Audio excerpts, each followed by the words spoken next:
buenos días. Esta semana vamos a terminar lo que es el proyecto número 6.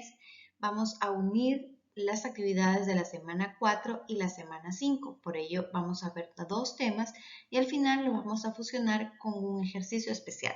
No te preocupes que te voy a ir guiando durante todo este tiempo. Vamos a ver sobre las jergas y los textos expositivos. Puedes guiarte y basarte en tu libro de texto de lengua y literatura de octavo año en la página 183 y 168, que fueron de donde están siendo tomadas la información que vamos a analizar hoy.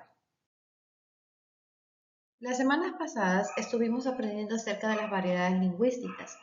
Sabemos ahora que se tratan del conjunto de las formas de hablar de determinadas comunidades de hablantes.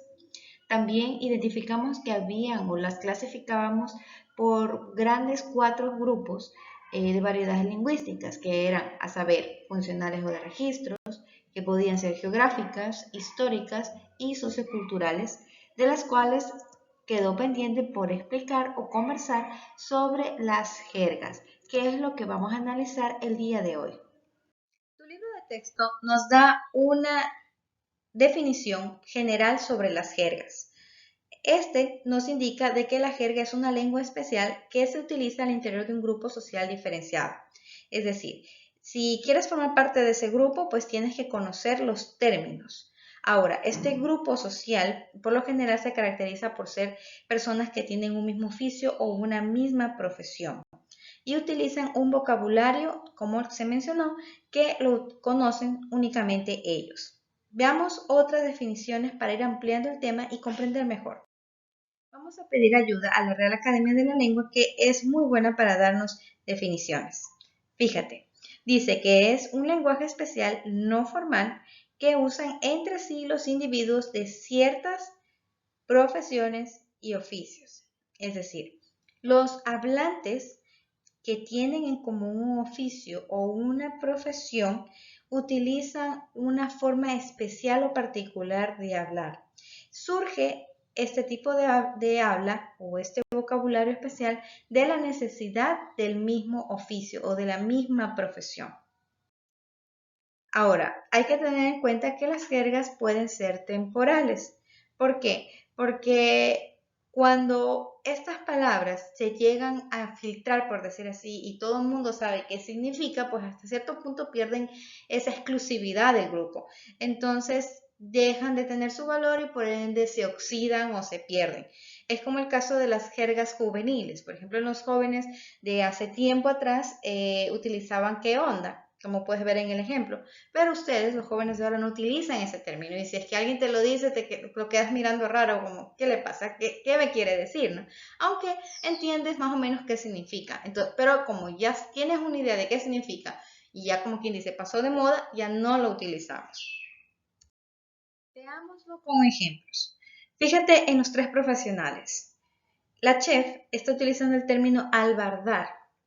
Nosotros que no somos chefs o que no hemos estudiado cocina, escuchamos el término y no tenemos la más remota idea de qué se trata, pero albardar es envolver una carne en algo de grasa o incluso utilizar un hilo para llevarla a calor. Entonces, lo que te está diciendo ella con la palabra albardar está resumiendo un proceso o una técnica de cocción que obviamente las personas que están dentro del entorno saben automáticamente qué es lo que tienen que hacer.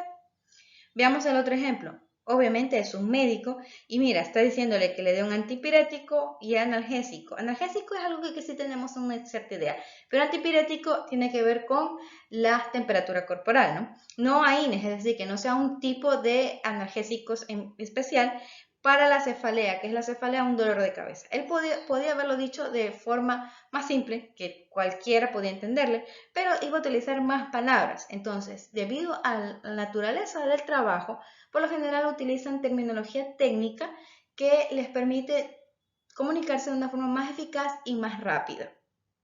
Veamos en cambio el otro ejemplo, que en este caso es un militar. Él está hablando también su jerga militar. Entonces, cada profesión tenemos ciertas jergas, ciertos términos que entre el grupo social en los que manejamos el oficio conocemos muy bien. Bien, quiero que hagamos una diferencia entre lo que son las jergas y el argot. Las jergas son variedades utilizadas por grupos sociales que están unidos como jergas profesionales, propiamente. Mientras que el argot o germanía es empleada por grupos marginales y tienen como fin dificultar la comprensión de otras personas del grupo lo que quieren comunicarse. Entonces, por eso le llaman el argot carcelero, ¿ya? Entonces, hay términos que, bueno, nosotros no los conocemos, pero cuando dos personas que están en este mundo se dicen entre sí, son códigos con los cuales solamente quien conoce, quien está en el medio, sabe a qué se refiere. Otro tema que vamos a recordar es sobre el texto expositivo. Si gustas, en tu libro de texto, en la página 168, vas a encontrar más información al respecto. Está bajo el tema párrafo expositivo, que básicamente es lo mismo. Pues bien, ya hemos visto sobre este tema, solamente lo vamos a recordar. El texto expositivo proporciona información, instrucciones o te explican ideas.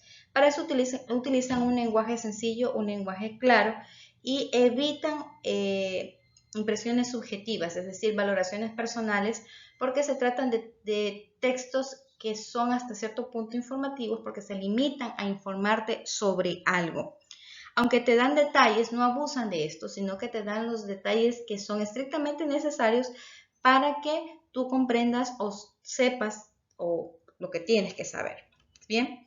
Por lo general, este tipo de textos los encuentras en textos académicos, en artículos periodísticos, como es el caso de reportaje que se analiza en el bloque de la página 168, o enciclopedias, etc. Para organizar las ideas que tengan una secuencia lógica y fluida, siempre siguen una estructura básica, en la cual se presentan primero los detalles, luego los hechos o pasos y al final una conclusión. En el tema, por lo general expone la idea principal o de qué se trata el párrafo o el texto. La continuación, por lo general, vienen las ideas de apoyo, que por lo general se complementa con al menos por lo menos tres detalles o hechos o pasos que sostengan al tema. ¿Te acuerdas cuando hablábamos de una mesita y que las ideas son como las patitas de la mesa?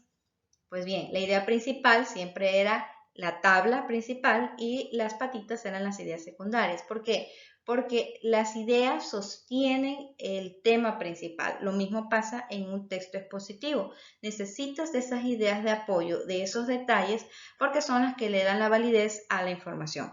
Y al final, en la conclusión, se resume en un párrafo y se finaliza lo que se expuso. Veamos un ejemplo. Con ejemplos siempre es mejor. Lo que está de verde corresponde a la idea principal. Lo que está de naranja o rosado son los detalles que son las ideas que apoyan a la idea principal. Y al final está la conclusión, que es una breve síntesis o un resumen de la idea. Como ves, haces pausa, lo lees con detenimiento y verás que es muy sencillo.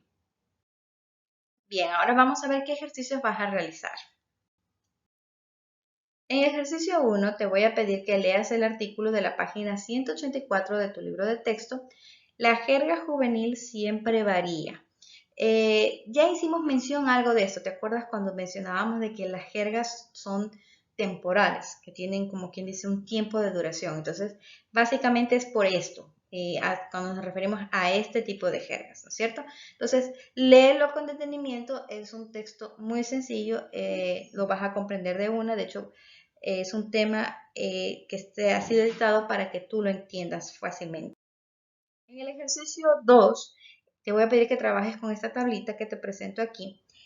Debes incluir la palabra que forma parte de la jerga juvenil y al otro lado debes poner lo que eso significa. Yo ahí te he puesto un ejemplo. Perdóname si no ya pasó de moda, pero he puesto la palabra crush y el significado es amor platónico o amor imposible. Tú debes incluirme allí 4 palabras de las que tú utilizas porque tú eres joven y tú conoces esa jerga muchísimo mejor que yo. Y te voy a pedir que pongas allí 4 palabras que forman parte de la jerga juvenil y en la columna del lado derecho me pongas el significado. Muy fácil. Para el ejercicio 3, te voy a pedir que consideres las características de un texto expositivo. vas a analizar el texto que leíste en el ejercicio 1, el de la jerga juvenil, y vas a marcar con una X o un visto, lo que se te haga más fácil, las características que tú consideres que cumple ese texto. Es decir, en esa tablita yo te estoy dando algunas características. Tú me debes identificar cuáles son las que corresponden al texto que tú leíste, que te estoy anticipando que se trata de un texto expositivo, ¿ya? Entonces, según eso, tú vas a poner un visto en las características que correspondan. A simple vista, ¿es una novela? Si no lo es, no le pongo nada. Pero, ¿es un reportaje de texto expositivo? Si lo es, ¿qué voy a hacer? Pues tú ya lo sabes. Al último te voy a pedir un ejercicio final. Este ejercicio es muy especial. ¿Por qué? Porque vamos a demostrar que hemos aprendido sobre los dos temas. Para ello te voy a pedir que redactes no un texto, sino solamente un párrafo expositivo sobre lo que son las jergas. Puedes valerte de la información que encuentres en internet e inclusive la del libro. Un párrafo muy pequeño de 3, 4 líneas es suficiente. Lo importante es que sea expositivo, es decir, que cumpla con las características que te he mencionado. Debe ser objetivo, no debe tener valoraciones personales, sino que te debes limitar únicamente a informar sobre qué son las jergas. Trata de utilizar tus propias palabras. Pues bien, ¿qué aprendimos hoy? Aprendimos que las jergas son lenguajes especiales y no formales que utilizan grupos de personas que están asociadas entre sí por un oficio o una profesión. Aprendimos también que la jerigonza, germanía o argot son tipos de jergas que corresponden al ámbito de la delincuencia y que se caracterizan por su difícil comprensión. Es decir, manejan un lenguaje criptado, un lenguaje codificado. También aprendimos sobre los textos expositivos, que estos nos proporcionan información, instrucciones o explican ideas con un lenguaje claro. Además de que sus características son de que son objetivos y que contienen detalles básicos, aunque no abusan de estos. Y por último, aprendimos que su estructura es, primeramente, presentas el tema con la idea principal, va seguido de las ideas de apoyo y finalmente terminan con una conclusión. Aquí te dejo una breve plantilla para que la puedas imprimir para presentar tu actividad. Y listo, eso es todo. Manos a la obra.